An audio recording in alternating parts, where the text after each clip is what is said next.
It's an early Sunday morning in Veterans Park, Otisville, upstate New York.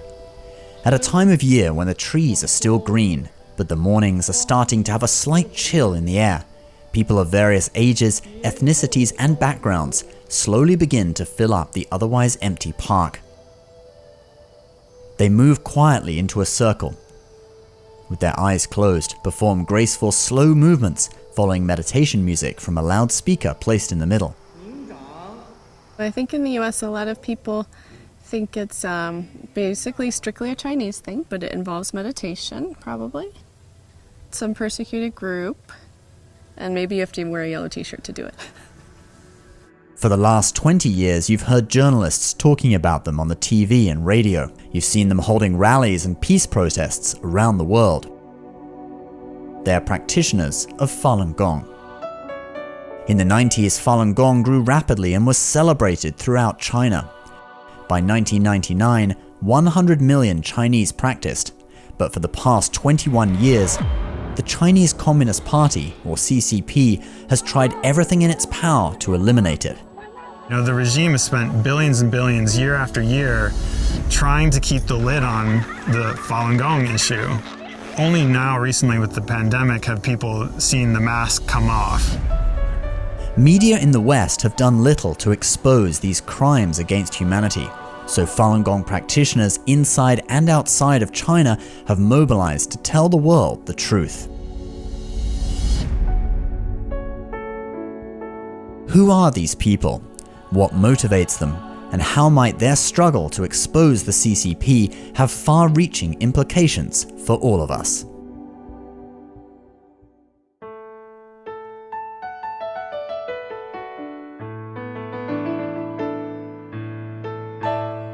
One day when I was in the bookstore, in the Chinese history section, I came across the book Falun Gong, which had been kind of miscategorized and put in the wrong place. So when I picked up the book and I started looking through it, I was like, wow, this looks like what I'm looking for, actually. It's that energy-related practice rather than martial arts. So I took it home, and that night I just read it cover to cover. It was mind-blowing. It all started to come into focus that I had actually seen practitioners on my campus at college exercising, and I was like, oh, that's what they're doing over there. So then the next day I went out and met up with them, and they taught me the exercises. I was doing the third exercise where you bring your hands past your eyes, and my eyes were closed, but when I did this, there's like a really bright light every time my hands went past my eyes, and I was shocked. My heart started pounding really quick. I was like, this is real. Like the energy is actually real. I mean, I had done a lot of meditation in my life, but after this, I never felt lighter in my entire life. The experience it's almost hard to describe, but I felt like I was floating. And I remember walking away from the park I was living in New York City at the time, back to the subway, and the whole time, I just felt like my feet were barely touching the ground. I just was floating. And I said, I need to learn more. I want to know everything about this. In China, it was very mainstream, and this kind of practice has been part of their culture for a very long time. There's a physical element, kind of like you might find in yoga, and then there's a spiritual element. And this is an ancient kind of practice you would find in China and throughout Asia for thousands of years. It wasn't the specifics of what I was reading that drew me to it. It was the perspective he was coming from that felt so complete and compassionate and strong and authoritative. You can only be that strong when you know something that well. And as I read, I was only being reaffirmed more and more why there was so much confidence behind the words I was reading. I had been spending a lot of money traveling to all these different courses and studying all these different things, from iridology to acupuncture, other forms of Qigong, and I was spending a lot of money.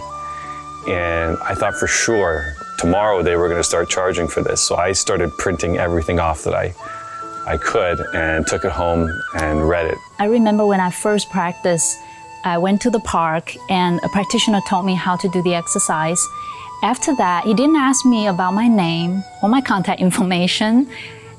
all the practitioners at the spot just smile at each other, and they pick up their bag and they left.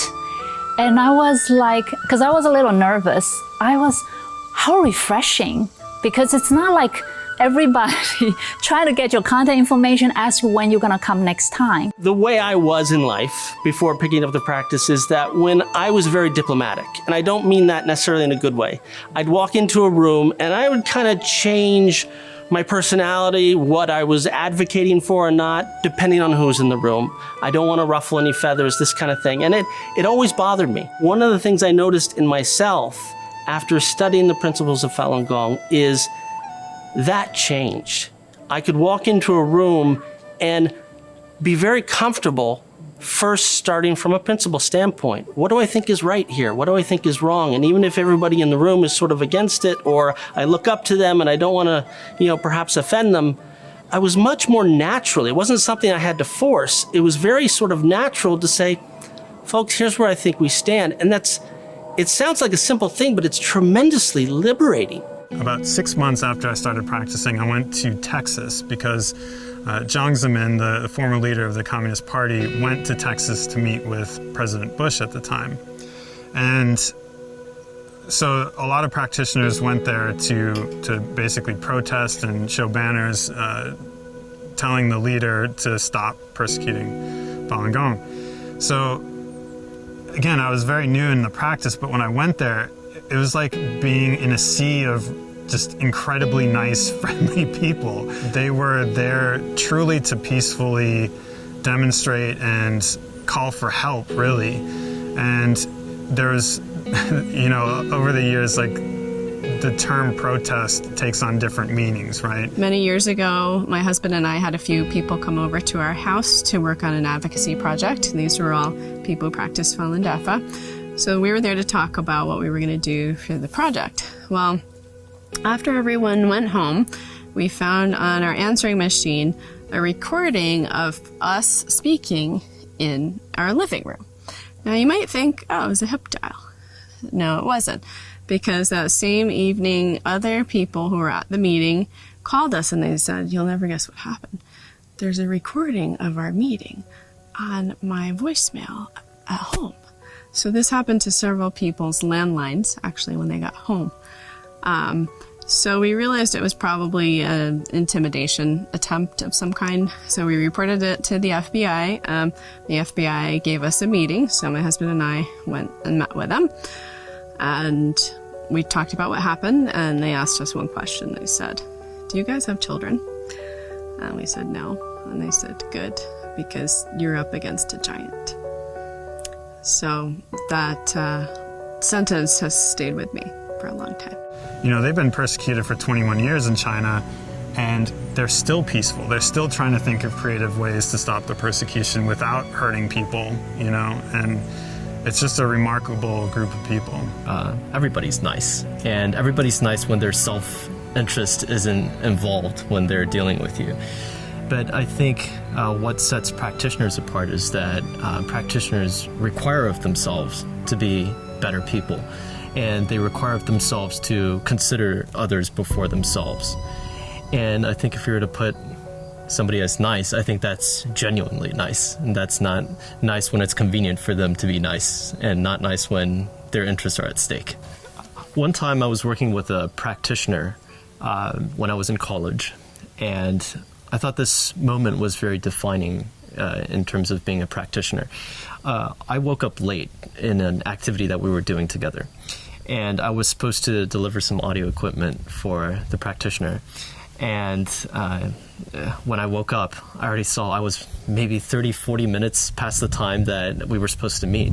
And I felt really bad about it. And so I ran. It took me maybe 10 minutes to get to the location we were supposed to meet. And he was just patiently waiting there. Didn't say a word, had a smile on his face. And I kept him waiting for so long. And it was because I was careless. But he didn't say a single thing. I apologized, and he said, oh, it's nothing, don't worry. But I knew he had work that day, and he had to get back to his job. And I was just, I thought that moment really encapsulated what being a practitioner is. They didn't bear any grudges. They weren't upset. very patient, and he just said, "Don't worry about it. It's okay. What matters is now we're able to do this now. It's okay." And so, from our perspective, the Falun Gong community, one of the principles we believe in is karma. Everything you do comes back to you. You do something horrible is going to come back to you. You do something good comes back to you. Think about what it takes to have a prison guard. He's a father, he's got kids, he's got a wife at home, and because of the propaganda, because the state is insisting that he persecute Falun Gong practitioners and force them to give up their belief, this otherwise perhaps decent man is now the implement of persecution, perhaps even a torturer. What does it do to that man's life? What does it do to his family, his community? That's very much in our minds. If you think about the persecution, it's really a mechanism for a whole lot of people to do horrible things, and that's all going to come back to all of us. And so it's not just about ourselves. It is about that, but it's not just about that. It's also everybody who's been caught up in this, helping them break free from this entire system that is a persecution system set out by the CCP. Free the Falun Gong practitioners so they're no longer victims. Free the persecutioners so they're no longer implements of that persecution. Everybody's being victimized by this in one way or another, and that's the real motivation. There were 70 to 100 million people, Chinese people practicing Falun Gong. They had to justify this persecution. They had to get people to act the persecution out, to actually do the torturing, the arresting, and the turning in of practitioners. Because practitioners became good neighbors, good people, it changed people, right? Good workers, good employees, all of that. And so they had to figure out how to make this persecution actually happen. And so they used their state-run media to defame the reputation of Falun Gong practitioners. And so they created a lot of propaganda against Falun Gong that people had to listen to through the radios, through the TVs, through everything, on the subway, on the trains, day in and day out, so that they could justify arresting and taking in busloads of people every single day in major cities in front of everybody. The practitioners, for years, they were trying to reach the media, but because the first thing that came out of China in 1999 was the propaganda, and it came out in force. The regime is a skilled tactician in propaganda and controlling people's minds, essentially. So as soon as the persecution started, they just unleashed this onslaught of propaganda, and the media just took that and published it as fact. They didn't do any research, they didn't ask any practitioners in the United States. And of course, the access that they'd be given in China would be very tailored and, carefully crafted.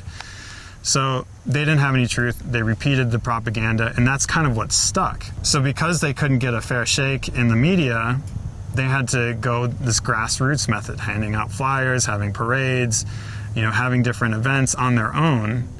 And then, in times where it's people don't quite get it, they'll just look at the group from afar and be like, oh, there's a bunch of people wearing gold and yellow. What are they doing over there? Or a lot of them are from China. They don't speak English, so they're having these rallies in Chinese. So it's hard for people to connect and relate to those things. So a lot of times the first impression is kind of what sticks with you. I'm very lucky because I speak Chinese fluently. So I have been many opportunities to come across people from China at work. And I always try to clarify the truth to them about Falun Dafa, because I found that almost always a lot of Chinese people had misunderstanding about Falun Gong. The fact that we're a bunch of grassroots people and we're up against a communist foreign state using pretty much every tool in its apparatus to attack us meant that it's been very difficult these 20 years to get people to be clear, first of all, on what Falun Gong is, and second of all, to be clear on what's happening to them in China, because obviously the Communist Party doesn't let people into China. They're not going to let people there's no transparency into their prison system or there's a judicial system or the police. And so what they're doing is very, very veiled. And so it's been up to us, and it's also very heroically been up to the practitioners inside China who have been the ones who are literally going door to door in every single town, village, and city across China to explain to people what's really happening to Falun Gong. Practitioners' continued commitment to nonviolence and to love their persecutors is incredible. I mean, what everyone has been through, the amount of torture people I know have been through. It's a tremendous risk inside China when Falun Gong practitioners go out and try and explain what's happening to them. But I think the point of view is that that's the most effective and really the only thing they can do. The Chinese Communist Party controls completely the media, the government, the judicial system, the police. But if enough people come to realize what Falun Gong is really about and what the persecution is really about, at some point, they'd stop doing it. And that's exactly what's been happening. This is, I think, one of the real sort of small miracles that's inside China, is that you're starting to see in the last several years, there are little villages or towns where the policeman in charge is like, you know what, I'm not doing this anymore. Because for the last decade, he's been having practitioners that are in his town come up and explain to him, hey, this is what Falun Gong is about. Hey, do you know what they're doing in the prison down the street? Do you know who's torturing this person? You know, this person lost her son, this person lost their whole family. At some point, that reaches the human heart. As we know, communism was kind of an import into China. It's not part of Chinese culture, but unfortunately, that's the ruling party right now. And they don't allow faith, in many respects, but traditional Chinese culture involved a lot of faith elements. So it's helpful, not to view Chinese people or China negatively, and to remember that it was once a very glorious culture and civilization. And on some level, a lot of people still have that in them somewhere. But because of the regime that they have been under, they've been through a lot. It's helpful to be compassionate toward them as well, because they've been through a tremendous amount. Falun Gong is tremendously good for the world for a number of reasons. One is, if everybody tries to become a better person, your community gets better, your society gets better. It has this huge domino effect of where everything improves together. I believe it's important for people to know the truth of Falun Dafa because the free world is at stake. I think if you look at what practitioners are going through as a microcosm of what the entire world is experiencing right now, then it's critically important for people to understand what practitioners went through in the persecution of the last 20-something years and what the whole world would face if they're not careful and if they don't learn from the experiences that practitioners went through in the last 20-something years.